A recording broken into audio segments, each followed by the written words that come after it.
Welcome to ServiceSharp. This is a podcast all about ServiceNow. We'll be talking strategy, architecture, technology, and everything ServiceNow. This podcast is not affiliated with ServiceNow. The opinions expressed are our own. We're just people that are very passionate about the platform. Join us for every episode.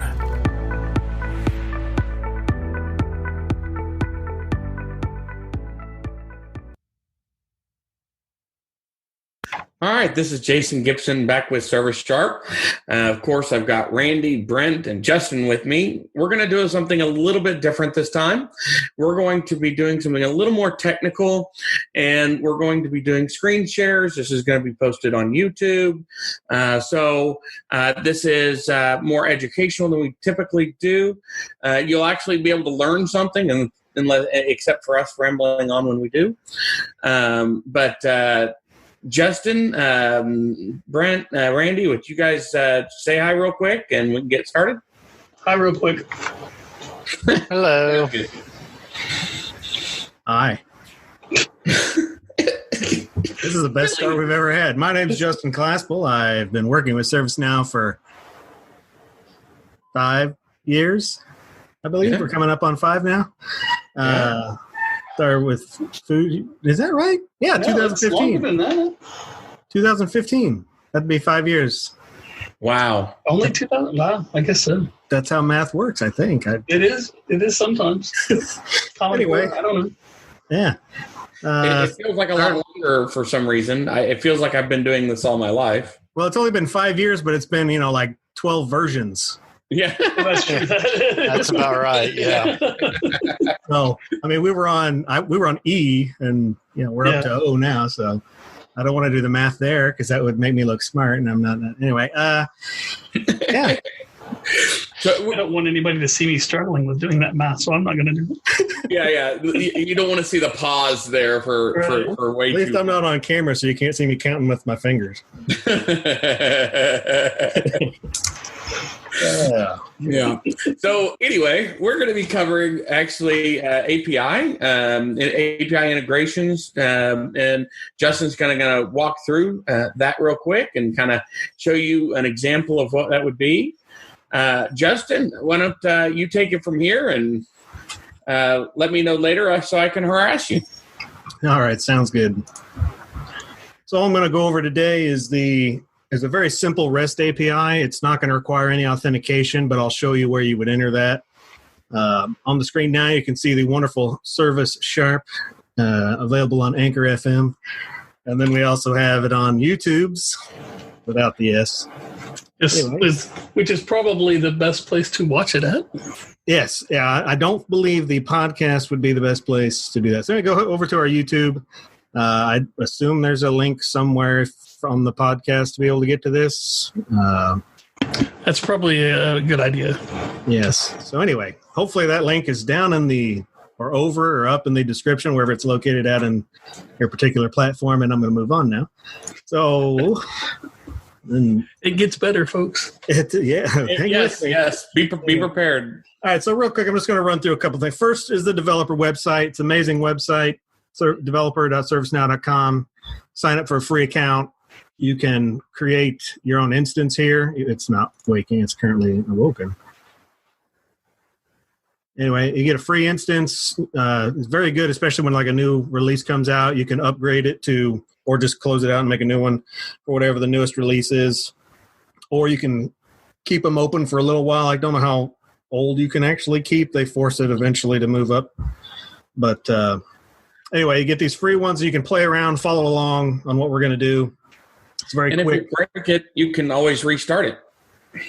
Yeah, if you ever mess up, you've got all sorts of, you can play with plugins. You can add demo data, remove demo data, reset and wipe. There's the upgrade, although there's nothing to upgrade it to. So I don't, anyway. Yeah, great website. And they also have these little learning plans you can take. Every release, they update them so it'll look like you've never done anything. So if I went into one of these, they'd be empty. But depending on where you're starting at, these have some excellent courses that you can take, little modules that go through all sorts of stuff. These are getting more more advanced as you go down here. But this first one is definitely great, even if you're, not necessarily a everyday worker, but you're interested in it or just thinking about it, anything like that. These basics one really goes over some of the core concepts. So anyway, highly recommend you do it. That's on the learning part of the developer site, and then your instance itself is also available there if you want one. So moving along, here's my developer instance that I started for this. We'll be working out of it. Very, very generic. The only thing I've done is have created the REST message to make sure it works, but we're going to go through all that again and do it anyway. And this is the example API I'm using. I have no idea who made this, but it's a free one you can make, or that you can consume rather. Sorry. So thanks to this person. Props to them. But anyway, it's a wonderful API. It just has very basic Git. I'm not going to show how to do post, put, or delete. But again, if you wanted to play with it, they've given you the endpoints here, and details gives a little bit more information about it, and also shows you the sample results. So again, great little website. That's what we're going to use for this. We're going to do this first one here that just grabs a big list of all employee data, which is actually, I don't remember, I think it's like 19 records or something like that. This is all live, so people can mess with it. There may be more or less when you do it, but moving on to do a basic REST integration. So things that REST are commonly used for are, weather APIs. Like on here, they just have the finance API if you want to, check stocks or whatever else you might be needing to show. I know weather is common. Mapping data is also a common thing you would use a REST call for. I've used it for zip codes. Somebody put in a zip code and you return back the city and state that zip code is in. You could also do the reverse, address lookups, all sorts of things. If anyone else on the call knows any other REST APIs they've consumed, throwing you all on the spot here. Okay, moving on. I couldn't think of any off the top of my head. Yeah, I can't really think of any, but weather and weather. We did the Google Maps API was one that we've consumed. And I use for testing stuff. I use a different. I use Postman, but. And they've also got, like, if you have a service, you can actually do any sort of SMS outbound thing that, like they're doing push messages here with the ServiceNow app. I did we've done Slack ServiceNow to ServiceNow integration is pretty simple with the REST messages and you actually can do that as well. And they have another way of doing those, but and Slack is one of those that you can. So anyway, real quick, well, as you see here, I've made this one already, but we'll make a new one. So let me start over again. When you're on the main thing, just type REST up here in the navigator, and you will see outbound and REST message is what you want to click on. Blah. And then new would be to create a new one. And for this, we're just going to do example REST employees. And the endpoint is not admin. That is just, for some reason, following my wonderful auto-populated stuff there. But the endpoint for here is what they're calling the full route. So you would take this, copy it, and then paste it in there. If you wanted to make this multi-purpose, because all of these APIs go off API/V1, that might be a better way to do it would be to do this, and then you can have multiple calls that do each of those. But and that particular one has to be V1, which is version. The V1 indicates the version. V1, V2. If you leave it blank, though, you'll get whatever the most current version is. So I think that's something that we like to do occasionally. Yeah, when you're talking to ServiceNow, you definitely, that's an optional. Some APIs that may not be optional. I have not tried this particular one to see if you can leave out the versions, but ServiceNow definitely does it that way. They do that so that if you do use, let's say, version 1, if we ever change it, you still have version 1, and so your integration with us does not break, type of thing. So it's pretty common, like Jason said, for you to be able to leave that out, but On this one, we're going to leave this way. And we're having no authentication. This, again, would be if you have basic or OAuth. You can, if you choose basic, which is basically like username, password, and you just pass it. And then you can create your own or use the built-in one. This is the easiest way, I think, to make the authentications is to choose it and then click the search there and then click new from this page instead of trying to find it over here in the navigator. There's several different types of authentication things you can make, credentials you can make, and sometimes it doesn't create the right type. But if you do it through here by choosing basic, it already has all that assigned. So anyway, if you're doing one that does require authentication of some sort, you would make it here.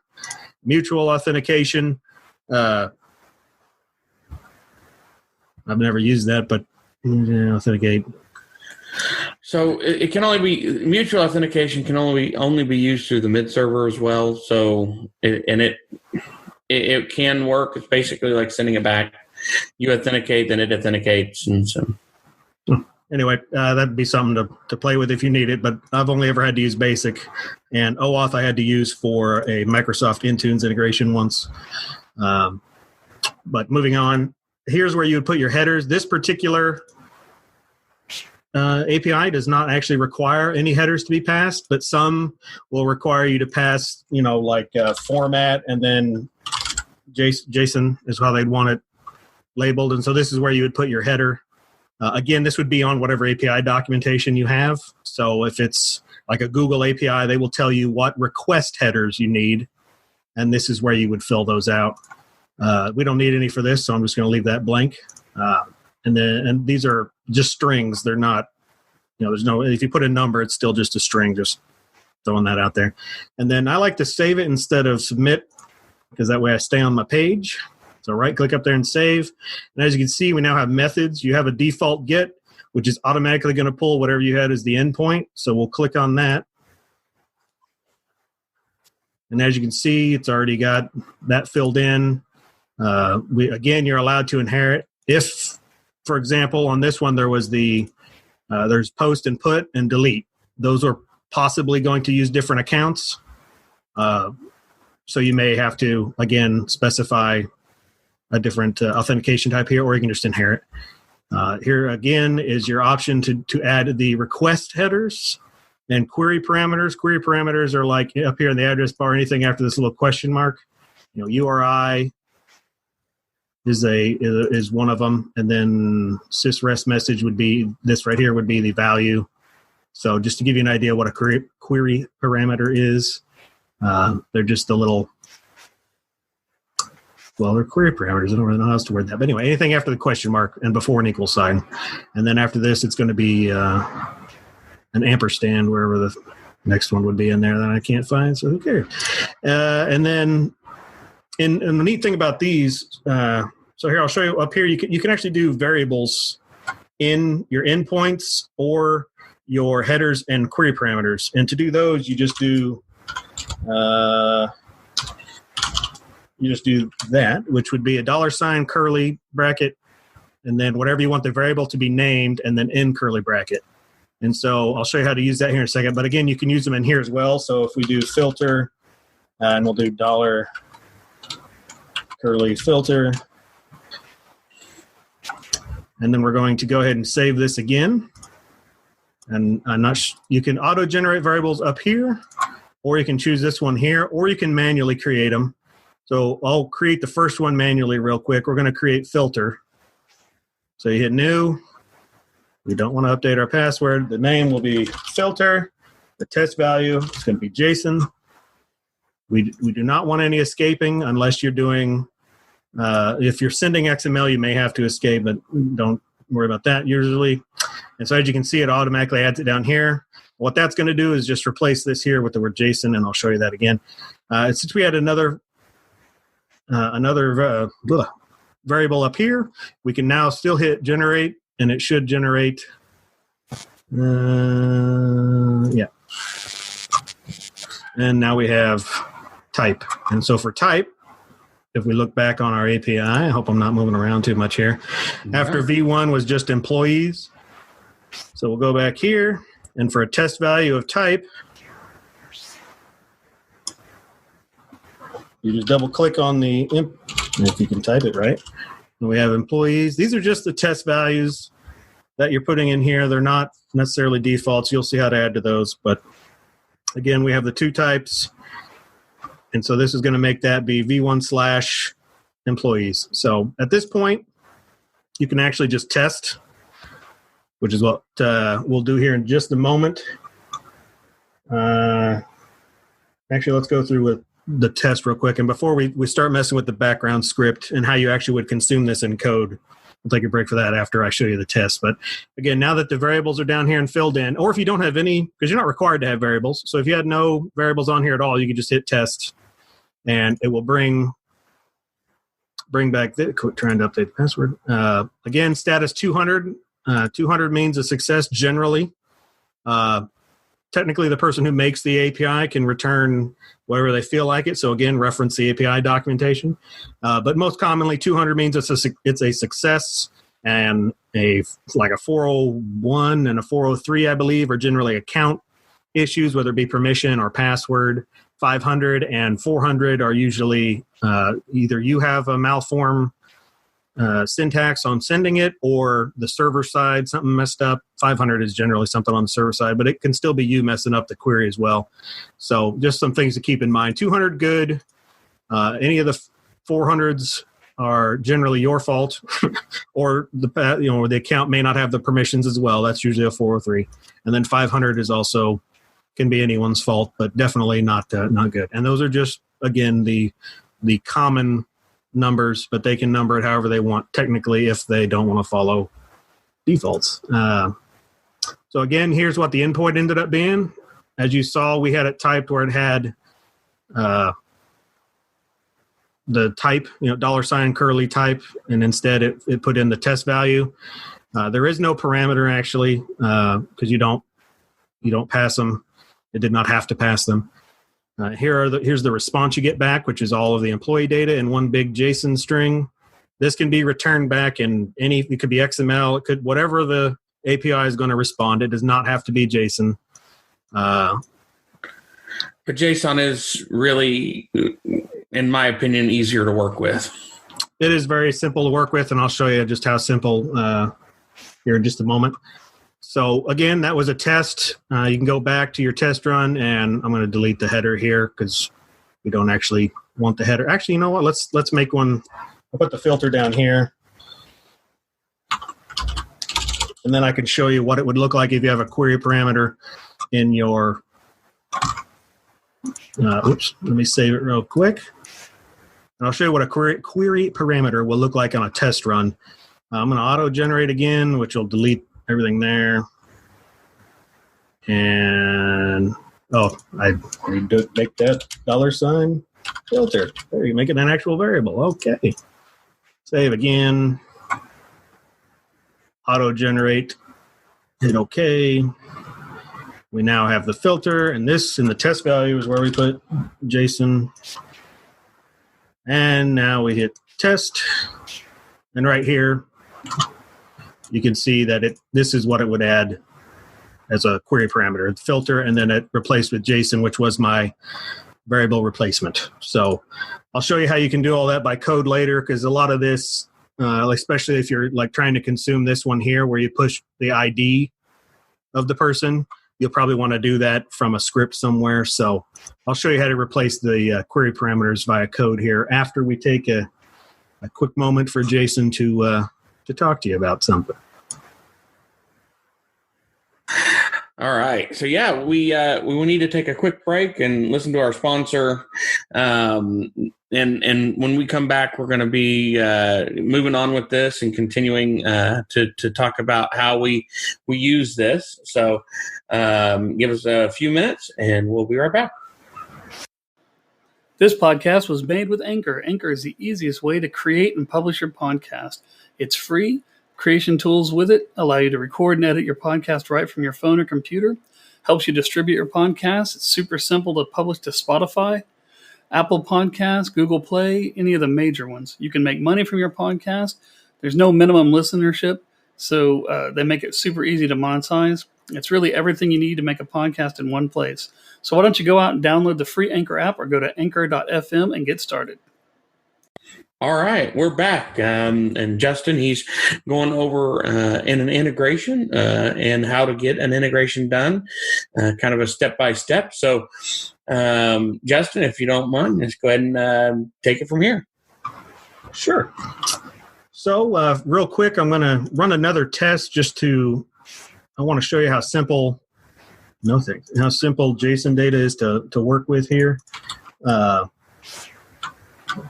Helps if I show you my screen, doesn't it?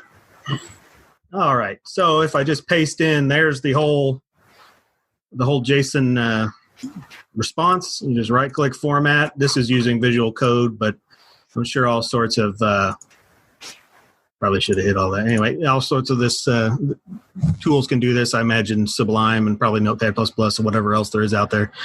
But now you see the status, the data, how each individual record inside that data. Very simple to read and much lighter than XML is. So again, just very easy to work with. And assuming you have a tool like Visual Studio Code, which is free, that can do a format document and filter it out like this, very, very easy to read. While a big old clump of XML, you can format XML as well, but it would still have a lot more special characters that might make it harder for some people to be able to filter through and read. Yeah. Well, not only is the name is pretty awesome too, but it is very easy to work with. Yeah. Well, it's one of those things where, I call it JSON. Some people call it JSON. I don't think it's not even tied to like how long you've been doing it, because there's plenty of people who have been coding longer than me that don't use the same way of pronouncing it. We all know what we're talking about, unless there happens to be a JSON in the room like there is on this call. Then I guess it could be confusing. But anyway, so that's the very simple part of just querying, getting a result back from a REST API.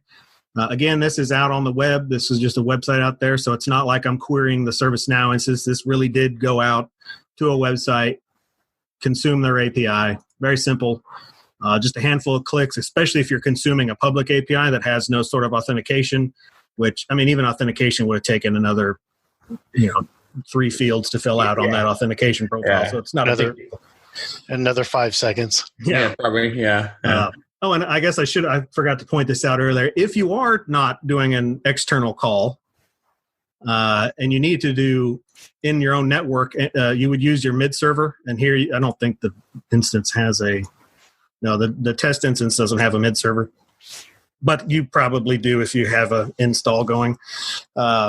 And if not, they're very easy to set up. Obviously, I'm not going to cover that in this course, but anyway, you could choose a mid server that would scan your local network. However you have your mid server set up, again, make sure that it has access to whatever server or site you're trying to consume, because some networks are far more complicated than others. So, but again, That's how you would do it. Would be here. You just choose it on the HTTP request. I don't believe you can actually do it at the top level. Yeah, you can't do it at the top. You have to do it at each method. I don't entirely know the reason for that. Maybe it's just to prevent accidentally using a mid server. I really like to change the default get to just get or something more specific as well. And that you can do that as well. We could rename it get. And I'll show you how this, hold on. When you preview, so this is how you would call it, the name. And that's like Jason has a good point. This name is how you're going to refer to this method when you're trying to consume it in code. So default get might be probably not confusing, but it might be confusing to someone who's looking over the code and not familiar with it. So if you just change it to get, or you could even do, get employees or whatever you want to call it, and then save it. And so now whenever I click down here to preview script usage, this will actually give you a copy and pastable example of how to use this in a script include. I've not tried it client side, so I can't answer that question if it works on client side. I do know it works in a server include or script include or a business rule, though. I do know it works on those. And again, if you have any variables created, it will already give you this here. If you do not have variables, obviously there will be none there. But these are handy because, like I was telling you earlier, if we needed to change on one of the other calls, there would be another one that is, employee, comma, 1 or whatever. And that 1 would be in your business rule or script include, you would pass, current user number. And then that would query the API that way. So that's how you would use it and I'll show you how to do that in a business rule here in a second, or not a business background script. So anyway, you can copy and paste this code, and I'm going to do that. I mean, I've used it in script includes, and I've used this in business rules and scheduled jobs, but I don't think I've ever used it in a client side either. It is actually suggested not to use on the client side because of the way it works and all. It is suggested to use on the server side since it's synchronized. I mean, you can still call a server side from client side if you want to pass information into the client side. Just use a glide Ajax, call your script include. Yeah. I mean, that's the way I would do it. Just take another level of removing that from the user anyway. Because if it is available to do on client side, they could technically manipulate the JavaScript of that code if they were smart enough, I guess, to try to do that. I'm not so sure how well it would work in a client side script, but ServiceNow recommends not doing it client side. So. Yeah, and these sort of things you're going to do it behind the scenes anyway, because again, we're going to pass, like you're going to hit submit, and you're going to want, or even on populate, you're going to want the code that way. So you would not. I don't think you'd want to do too many client things. Mm-hmm. It would also drag it down pretty heavy. You could with like I was saying, just do a glide Ajax, which would. It works exactly like a glide, like a glide record call. It's same way of working with it, and you can call script include that way. But anyway, moving along here. So type in background over here on scripts background. Click it. I really got to get that thing to quit prompting.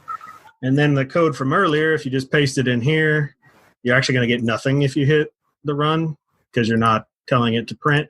So one of the things I would recommend adding would be, and I'm going to copy and paste quite a bit of this, and I'll go through the lines as I'm doing it. First, I would get rid of all this, anything commented out, because you're not here. Let's do this in an editor. This will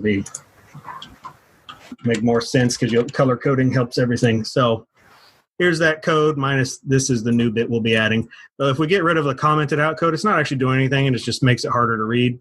So let's, although again, it tells you if you want to override your authentication, you could do so here. Same thing with a mid server, you could specify it here. And then if you want to do any ECCQ stuff, which is events mostly, like it's a way of working with your mid server as well. I don't never mess with those, but apparently there's a way you can do that in there as well, and it describes it. So what I would do, here's the base code that came with whenever I hit that, everything minus the commented out code. What I'm going to add here is I'm going to parse using the JSON, whatever, that's built in JavaScript. So we will parse the response body, which is here. We will then turn that into this variable, which is actually an object now, and .data. And as you saw a minute ago, here's data. Mm-hmm. So this is all an object now. So first level is that, and these are the next two. I can do status or data as we're choosing here. Data is going into this variable, which is still going to be an array of objects. And then you have status, which status will be success, at least hopefully. That's what we want it to say when it returns back. And we're not actually going to grab any of these. I don't think I do. No, I'm just grabbing the length of it, of just the employee data, which again is the .data. So that'll count all of these that are in the data property there. So, and then we're just going to pass them out into gs.print, which is how you get things to show on a background script. If you actually want to view them. So basically, without doing a gs.print, it's not going to have anything. You're not going to know what happened. Yeah, it's just going to be, it's just going to return like I had here a moment ago where it's just empty. Yeah. You don't know if it's a success or a fail. If it's a failure, a really bad failure, you could look. There'll be an error in the script is what it would show if there was a big problem. Yeah, if you have a typo, actually, it would tell you about a typo. So let's leave off something that would actually, there we go. Now it's telling you, hey, missing the in parentheses. It doesn't point you necessarily there. It doesn't say line 18, which it's not line 18 because it's line 18. Technically, the first time it recognizes the error is after all of that. But anyway, at least you know. And I like to do the background script to try and start to kind of build and test things before I put them in the business rules. Oh, for sure. Yeah. I do everything out of a background script first. I even do business rules out of background scripts if they're working with the current variable or current object and whatever, because you can mimic it. And I guess I can show that another time, how I mimic the current record. That way I can still do like current.number, current.name. I can still test all that stuff without having to have a current, like doing it in the business rule. I can all do it in a background script. Right. Yeah. Right. Yep. But anyway, so if I run this, as you can see, the static, let me see if I can squeeze the code here at the bottom. Here's the results, which is this one here. And that's going to be awesome. Don't click, Justin. The /r/n is why it does a new line. That's return in the new line. So status 200 is status, and then we pass the variable 200, blah, blah, blah. There's the body, which is right here. And then, of course, the response body. And then we print it out a little bit nicer way to read it here, where it's just the status, and then we put the code number itself. Mm-hmm. And this one here, HTTP status, is actually a built-in. This one is going to be defined by default. When you do that schedule or preview script usage, it's automatically going to have that on there. Right. But a lot of people, the actual number may not be as helpful as string, which again should be in the API. Not every API will be called status, though. They may have a different way of doing it. But most of them will return you back what the code actually means in terms of a string. So that's what this one is doing. That's why it says success. Again, in length, there was 24 records. I clicked again, 24 records, which if you really want to, you can count. Actually, we don't have to count because they're numbered. So 24. Apparently, they don't start with 0. No, they don't. Bad coding right there. But anyway, and that's it. That's very simple. If you wanted to consume this, again, you would make a business rule is how I would probably do it, or a scheduled script include, as Jason mentioned earlier, a scheduled job. That's a very common way of doing it. I've done it to Workday. I don't remember if that was SOAP or REST though. But anyway, any sort of like this here, you might even query every night, bring it in, and then filter through the results and make sure, Tiger Nixon's employee salary, maybe he gets paid well, or she. Yeah. Or maybe their profile image, whatever. You can just run through each one and check it against what your user table, or if you have a custom table or CMDB table, whatever your data you're pulling in, you could then run through it. Now that you have the object here, again, .data is simply because of that's the way this API works. Check your API documentation that you're consuming. But for this object, employee data, we could filter through the employee data where we do like for_var I equals 0. I is less than employee count, I ++. And then you could filter through and go through every record here. We don't, every record there and actually work with the data inside of it, inside your scheduled job, business rules, script include. Or if you're doing Glide Ajax, again, you're going to do all the heavy lifting in that script include, though. I as the other guys mentioned, I do not recommend doing any client-side stuff. If you're going to just pull it that way, leave all your actual code, like the logic, the business logic should be in a script include, in my opinion. Because then if I want to, I can consume it in a business rule later or a script include. A scheduled job later. Mm-hmm. You can reuse it much easier whenever you make them in script include. So if you're doing a ton of business logic with something like this, I would make it in a script include. So definitely. Gonna go real quick here and double check. I will say that we did SolarWinds using the scheduled job, running the script in the scheduled job to grab the data and to bring it in and put it into. So what you do is you use this, and this is where you get all the data. Then you bring it in, and you actually will put it into an import table that you've created for it. then from the import table, then you can run your transform map. Yeah, And I used it once to look up the addresses on the locations and put the longitude and latitude in there so that the maps would be populated automatically. But it would just do that off your locations, and it was a scheduled job that ran every so often. I think we did it once a week because it was a lot of data to update. But yeah, we did a business rule that grabbed the they put in an address for the beginning and an end date of where they're going. So they clocked in, clocked out basically from their location, and it put their location down, and it went out and grabbed the Google Maps API and actually filled out the distance. It's actually the Google Distance API, but yeah. Oh yeah, I forgot we did that one too. Remember that? Yeah, it was good. I was thinking the locations when we made the longitude and latitude show up so you could see them on the map. Yeah. So one other thing I forgot to point out in the code here, this line we are calling the REST message v2. The first one is going to be the name of the endpoint, which in this case is example REST employees, or the message is what they're going to call it. And then this is the method. So we called it get_employees. Again, to Jason's point earlier, it just said default get. So you kind of want it to be somewhat specific so that you can glance at it. And same thing, it's important to name your message as well to make sense. So this may actually be fairly bad. You may want to call it, like Active Directory employees or something. You know what I mean? Like that may be what you would want to name your or even just Active Directory, and then the name of the method would be get employees or something along those lines.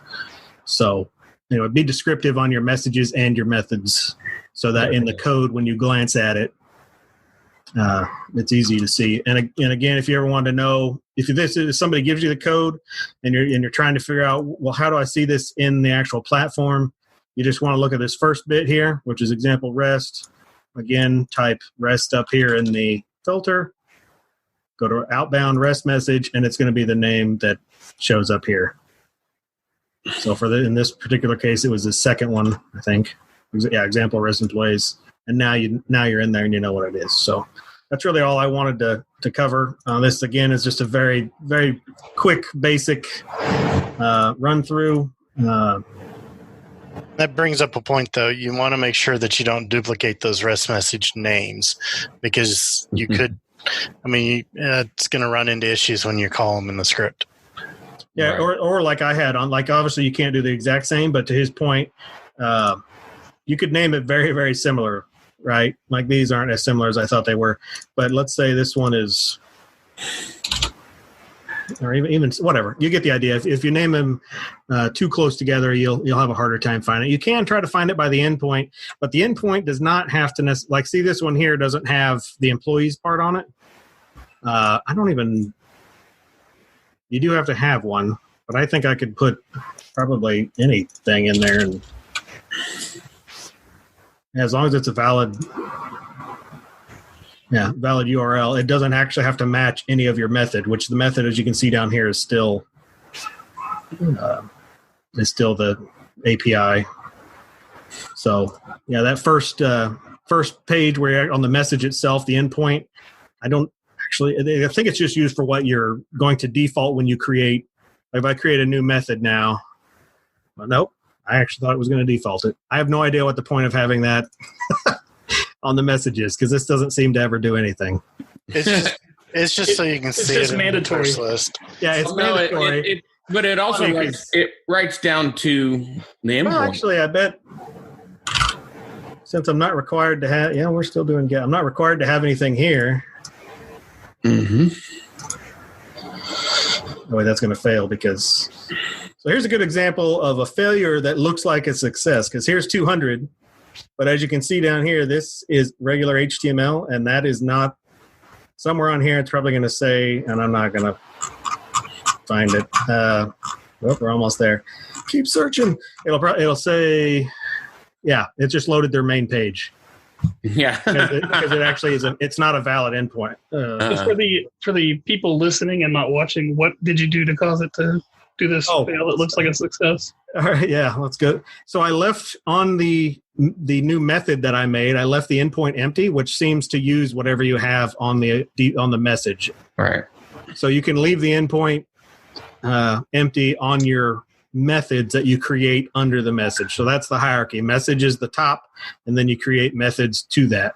And apparently, you can leave them empty, and they'll use the message's default, or you can specify your own, of course, on each method. So that was kind of a nice little test there. But anyway, what I was trying to get at, the whole point there is when you go to REST message itself, endpoint may not be a useful thing. It may not be exactly what you're looking for. So try to use the name, which is the first parameter of the SN REST message v2, I think is what it's called. So, and if you're really good, you could even put a real description in there of what the message is being used for. Yes, you could type something useful here. Because, everyone uses that description field. Yeah, I'm showing you the common way. It's like everyone comments their code very well. Yes, exactly. Yeah, even the built-in ServiceNow ones don't have a description. That's great right there. I was being sarcastic because, that's usually how it is. No. Do as we say, not as we do, huh? Yeah, not a single one has. I mean, it's not a required field, so obviously it's not important. Hey, even the ones I've gotten from companies don't have the description, so yeah. But at this level, see, that's kind of, they should add a description to the method more so than the message, because although technically what you're supposed to do is for the methods are supposed to be get, post, push, delete. Like you're not supposed to necessarily go to a totally different endpoint for each one. Because an HTTP method is get or post or put, and then delete. There's probably more than that, but those are the common REST ones. So that's kind of the idea they did, but you can consume, if you want to do it by like the integration itself, rather than say each message is its own actual ServiceNow REST message, you can combine them all under one and just be very clever with your method naming for the HTTP. And that probably just sounded more confusing than it needed to be. But anyway, they let you do however you want. You're not required to only have it be called post and have one of them. You could have 100. Actually, I have no idea what the limit is, so don't quote me on 100. But you can have a lot. I've had, I think I've had 8 or 9. I don't know if I've ever even gone over 10 on one. But I've had several that are, you just change the endpoint on the method because I'm trying to use that message kind of as the container for, like in the example I have on the screen right now, Firebase Cloud Messaging. I would have however many different API calls or different APIs they offer would all be under that. So anyway, again, you're allowed to do it however you guys feel. So you could create a REST message for each one of those that you'd want, but you could put them all underneath the same method or under the same message. They would just be different. Correct. So like on the API example that I have on the screen, the website we used, which all five of these could be under one message, or since each one is technically its own endpoint, because it's not employees push, pull, get, post, whatever. It's each one is its own. So each one of these could be its own message, which technically they are their own message. If you want to be completely technical about what a REST message is, this would be a get REST message, which the method is still technically get. It even says method right there. Look at that. Back me up. Thank you, website.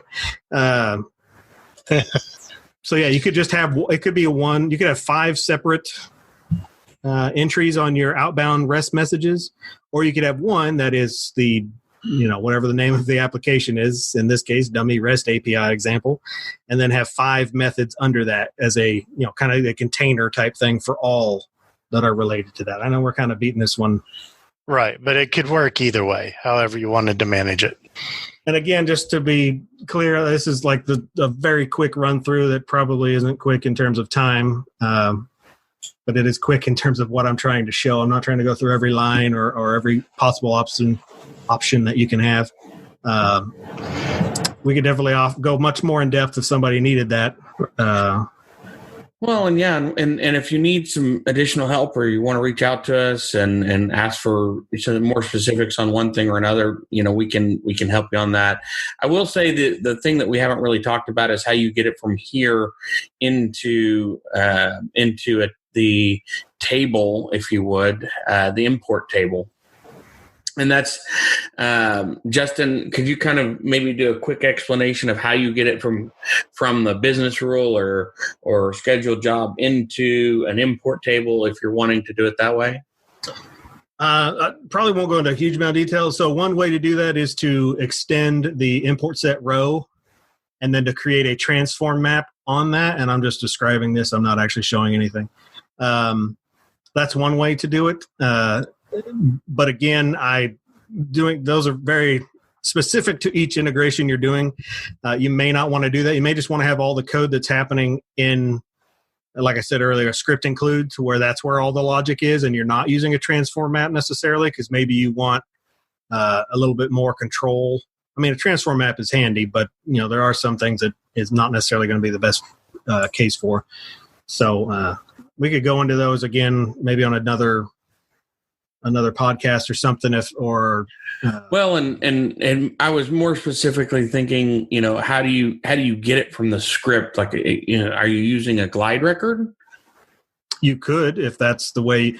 Like, you could do the transform map, like we mentioned, on an import set row, which would then, when you insert into that table, what you would do, like in that scenario, you're probably going to do that most often in a scheduled job. If you're going to be using an import set table, you would probably be doing that in a scheduled job. And when it runs, the scheduled job itself would call, this bit here, call the rest message. And then once you got to here, this is where you do your insert with a glide record into whatever that custom table you made, that extended import set row. And that's where you would insert into it. Mm-hmm. But again, those get really complicated really quick. So that's more of a either we spend time and I actually be able to give you an example, because coming up with one off the top of my head is not going to probably be all that useful to try to explain to somebody. Again, especially at the pace I'm trying to go for these on how quick I'm covering stuff. But if we get enough people who want that sort of thing, we can definitely show you how to consume this instead of, this was just how do you get the integration connected. And at this point, you can query that system. You're not doing anything with the data, as Jason pointed out. The data it's just, we have the option to call this and get a response and manipulate it in various, whether it be the script include or the scheduled job or whatever we want to do. There are many options. And it's not a one-stop shop either for integration. Sometimes you're going to want to do like a one-off, like a business rule call, like maybe an async business rule where, you have a new user record gets added to the sys user table. You create a business rule that's then going to query your employee system, which would, in the example here, it's going to be the one that you're allowed to pass an ID to. And then we get that single employee's data back. And then you update whatever your sys user table is with said data. That's a decent example of a way to use this in a business rule. And it is that's a good way to do that.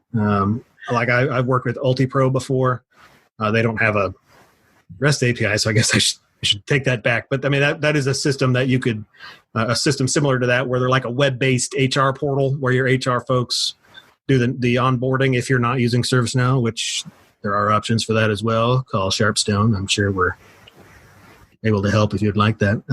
But anyway, yeah, you can consume the data that way on a one-to-one type of thing. But a lot of it has to do, and the reason why you look online and you don't see a lot of stuff about integrations is because everything is different. When you're talking about integrations, if you understand how things work similar to this, now you know how things get connected. But each system that you're going to connect to is a little different. So there isn't any cookie cutter answer. Right. I mean, we have one that is triggered by workflow, and it goes out to the VM environment, like vCenter. Actually, it's a tool that they use that connects to our vCenter, and it checks the status of virtual servers, and then comes back and updates a catalog item with that, and stuff like that. So it can be used in so many different ways, and use that data in so many different ways. And a lot of these are not hard, especially if it's a REST. REST calls are probably one of the, again, assuming there's decent support by the endpoint API or documentation, which is the type of support. Anyway, as long as it's got decent documentation, it should not be hard to at least get it set up. Now, manipulating the data to be what you want it to be, that can be more time consuming because as we all know, no two people type even my name the same way. So trying to correct for user ingenuity is what I don't type my own name the same way every time. But whenever you're doing REST calls into ServiceNow, have you used the REST Explorer? Only time I've used, so that's more of an outbound. Oh, that's what I meant. But you can also use it to get the what if you're like in the if someone else is trying to do REST calls or posts back into your system, they can use this to get what ServiceNow's would be. Yeah, is what I was trying to. Yeah, it's a great. So I don't. If you can see the screen, I went through that really quick. But this is a great way to it'll build out. You can build it out however you want here. What am I doing? I'm retrieving records from incident. I've limited it to 1. Let's do 10. And then you get the response back. Here's the actual data. And you could, if you're working with somebody here, so this tells you everything you would need to know. Remember I said headers earlier? Here's the headers. They want an accept header, they want a content type, and the X-user token. Right. So you would need to pass those. And then if you wanted to see this, you get ServiceNow script. If you're in ServiceNow wanting to talk to like another instance on a one-off, you can click that and it'll show you the script on how to do that. Or if here's JavaScript, this would be if you're not in ServiceNow, but let's say your mobile app or whatever is trying to get data from your ServiceNow instance, you could do that with, here's a JavaScript example, or like I said, PowerShell. It gives you the code just right there that you can copy paste and try it out. That's a really slick feature. Yes. Well, exceptionally helpful, especially because these are very common for integration. Like I've done a lot of PowerShell integrations. It's kind of like the perfect middleman whenever you have two systems that could talk, but either there's a knowledge gap or a support. I mentioned earlier about the support problem. Like we have an SAP one that I was working on recently that there was no SME or no expert that we could get a hold of to help us with, and I didn't have access. No one on my team had access into the actual SAP instance. So we ended up using PowerShell to do a bunch of XML calls because they simply have, we had no support to be able to figure out how to actually get, like what username, how to do it. Work with what you got. Yeah, sometimes you have to do what you have to do to get the stuff in. Well, PowerShell has a lot of nice modules. So you may not even, depending on what, like Active Directory, you don't even have to do anything fancy. Not granted, Active Directory is pretty well supported by ServiceNow. But if you had to, got Perl and Python for the Linux boxes out there. That people Curl as well. Curl's a very common one for Linux. Well, I mean, you got to remember that when you're talking about a Git, the only thing really required is the accept header. But if you're looking at a post or a put or a patch or a delete, you're going to have to do both accept and content type. Is what ServiceNow requires. And so if you don't know all that stuff, you click on one of these scripts and it tells you everything. I mean, that's the beauty of this, is that you don't have to know, what I just told you. I know, but I didn't need to know that because I could just click on that script and get it. So that does help you along the way. So if you're not a hardcore developer, or you're not somebody who is really experienced in doing API calls or doing integrations, the reality is this does help you if you're from an external system. But an internal system, or from internally, or to pull from an external source is a little more difficult. Yes, this is mainly if you're trying to do pulls or pulls or pushes from somewhere into here. It'll help with that side because you've already set up the ServiceNow side.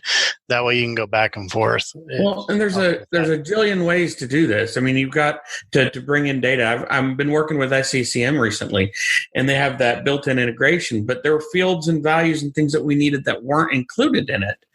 Well, it's just it's a data source with it is a JDBC connection with a SQL statement, and if you can do those things, it's very easy to set up an integration or expand an integration that ServiceNow already has to encapsulate more stuff. That's great. There's all sorts of internal, external. I think we haven't even covered SOAP. It's another common one that works similarly, kind of, to the way REST does. Yeah. I really sold that one, didn't I? Similarly, kind of. What do you think is more stable, though? I mean, honestly, if I'm working with secure data, I want SOAP. If I'm working with just retrieving, if I'm working with something that I don't have to have, not security, I wouldn't. I mean, they're both. Well, they're not both as secure. To me, SOAP is just the better option. If you want to make sure everything is exactly the way it needs to be, SOAP is not a very forgiving. I'm going to say language, but that's not the right terminology there. Way of doing it. Yeah, I can't think of the way. Anyway, SOAP is more precise. Yeah, it's very precise. And REST, you have a lot more leeway. It's all just strings. There's no real format requirement. Like you can probably put them in whatever order you want. Like on the query parameters, like you can get very unclean. It's so dirty. If you're not worried about, I mean, I see this REST messages and I see that it's as secure as anything else that's in ServiceNow. Yeah, so, I mean, again, you're doing everything over HTTPS anyway, so unless somebody's in your network already on that computer, and then at that point, good luck, I guess. I mean, they've already won if they've gotten there already. So, yeah. SOAP again, it's more of a defined protocol. Hey, there we go. Than what I'm going to say. But again, neither one is like better than the other for all situations. Some things don't offer SOAP. Some things don't offer REST. Like I said earlier, the UltiPro, they don't offer. Not a knock on them, but totally a knock on them. They don't offer REST. And if you're a web-based tool that does not offer a REST service to consume, get out of being in business. Is my right? Yeah. Not that we're knocking them. Yeah, no knock on. If I have to use Informatica to talk to your stats anyway. With all due respect. Yeah, yeah. Yeah. But yeah. So again, SOAP and REST, not to knock on it. It's all going to depend on what you have available for whatever tool you're trying to consume. So if you don't go to somebody and say, I have to have REST because I heard this guy say it had to be more precise and I get better data, you may not even have that option. So don't get stuck on it. Right. It kind of depends on what you can use too. Yeah. Back to you do what you have to.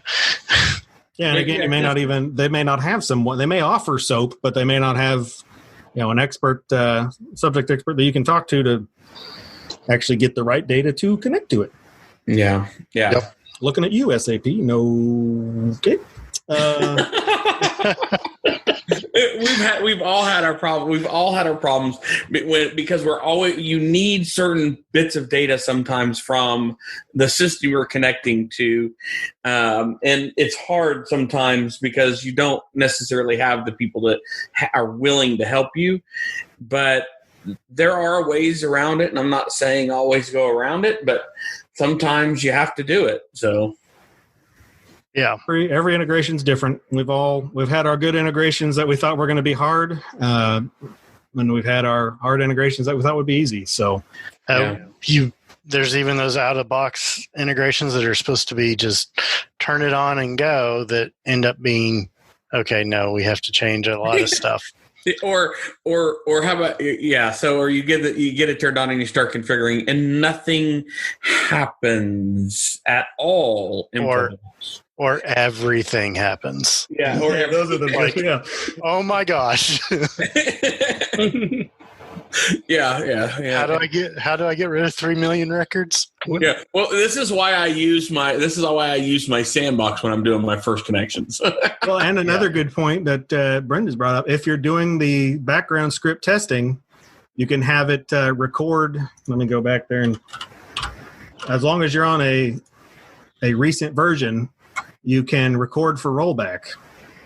Yep. So when you run this, if it updates those 3 million records, you can then go to I think it's like script execution history. There we go. Script execution history. Find the one like I ran this one here. Open says of me. What's going on here? There we go.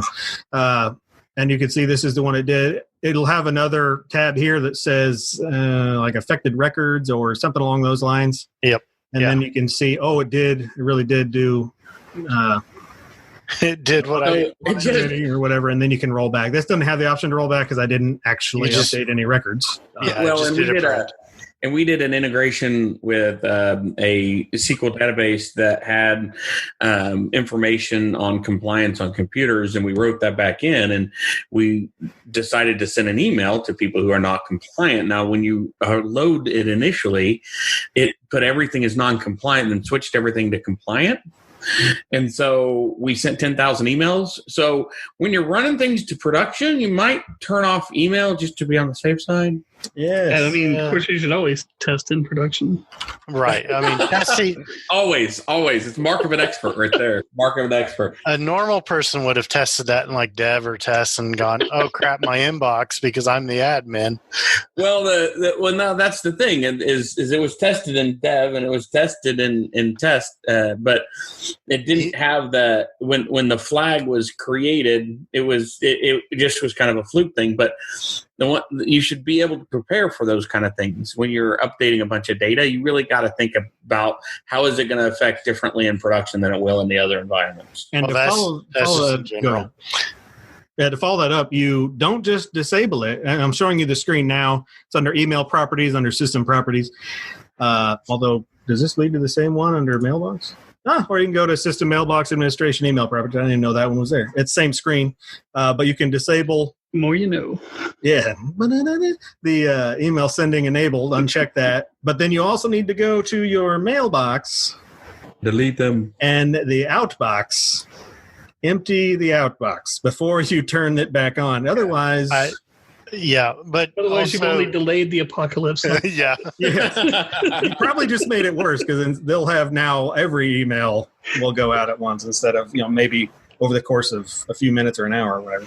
Well, and we live and learn on these things, so by the way, the outbox like that, make sure that you check the other days also, not just today, because there could be look, more emails, and those will still send too.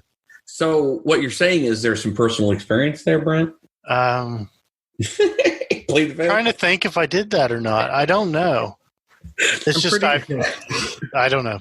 I might have. I've ever had any from a previous day. I have in dev, but I don't think I remember to delete them out. I will have to say, whenever I clone over, I forget to do it, and I'll go turn the email on, and I'll start getting 100 emails. It's like, oh crap! Yeah, that's another one.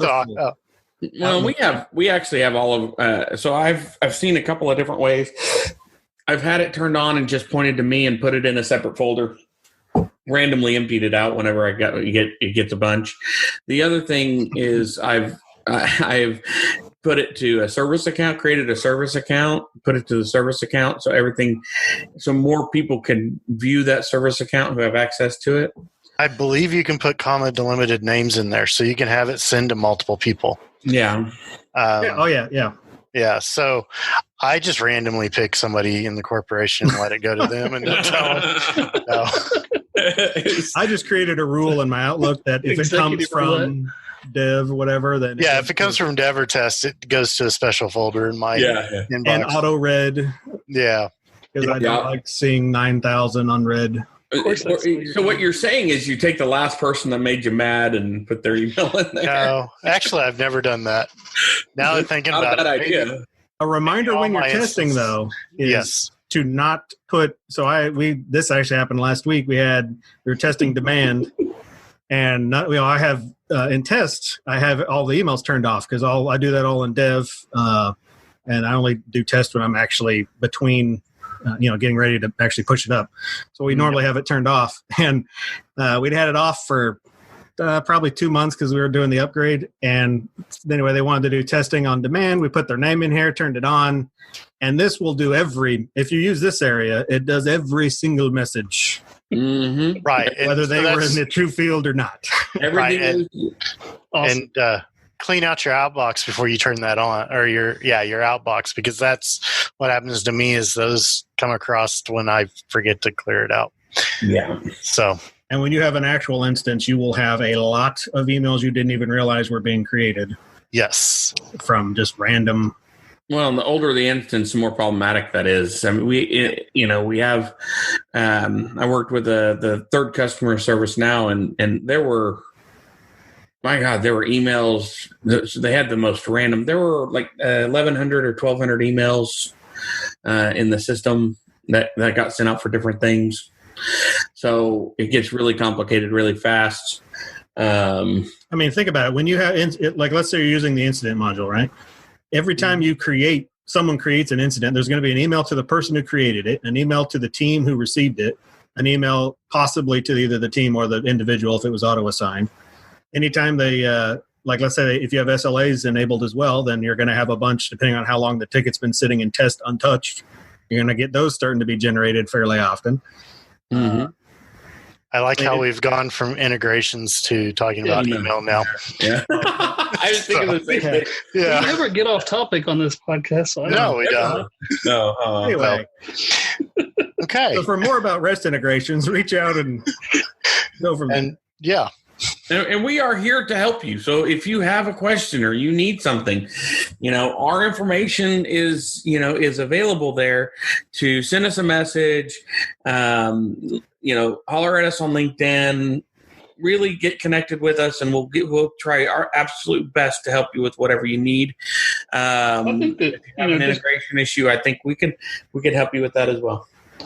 I'd love to, I think we'd all like to have live issues, not production, like not in your production environment, but, actual problems to troubleshoot and go over on this podcast, dude. Yeah, absolutely. Oh yeah. Answering questions, helping people out. That'd be great. And if you don't want to done use it a couple times, we can replicate, depending, unless it's like a core ServiceNow issue, I guess.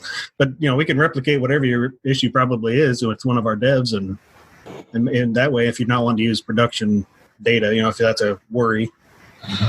Yep, we can try to replicate and try to help things. If security is a priority in your organization. Yeah, it's 2020 or whatever. All right. With that being said, I think we've reached the end of. I think we've reached the end. If you guys, again, if you need anything, have any questions, our information is there. Feel free to reach out to me directly or Randy. It is.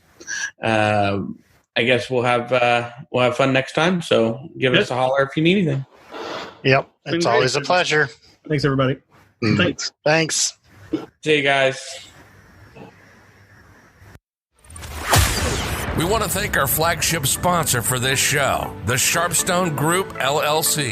Sharpstone is your source for all of your ServiceNow needs. Implementation, development, administration, strategy, and architecture. Contact the Sharpstone Group today at info@sharpstonegroup.com or 405-594-0100. We'd love to answer your questions or have you on the show. Contact us at ServiceSharp@sharpstonegroup.com or find our LinkedIn info in the notes. Additional sponsorship opportunities are available.